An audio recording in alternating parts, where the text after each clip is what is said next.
Sinaing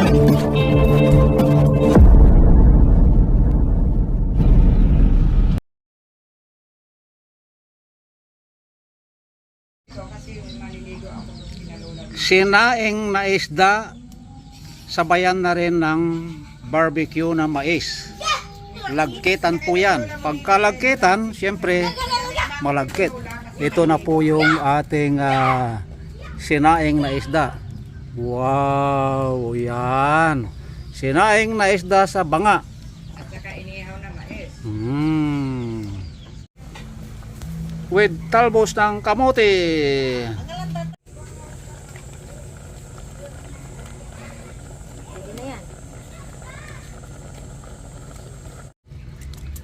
Ganito ang pag-ihaw ng mais pag patanaw na. Yung salitang patanaw, ang ibig sabihin magulang na. So ganito is iihaw kasama ang balat para malambot siya. Lagkitan po yan. Hayaan na unti-unting masunog yung balat at tanggalin yung mga sunog at unti-unting maiihaw o maluluto yung mais hanggang sa lumitaw yung butil ng mais. Kasi kung aalisin natin ang balat, mabibigla, yung ilalim malamang matigas.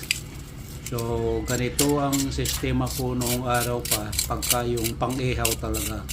Kasi sa mais, iba yung pang-ihaw, iba yung panglaga, iba yung pang-swam o panggulay. Remove from heat. Ito na siya.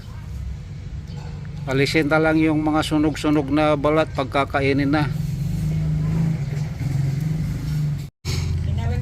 Ayan, ready to eat na. Yun nga lang, bungi yung iba, oh. Bungi. Ang barbecue yung mais na may balat, yan ang natira.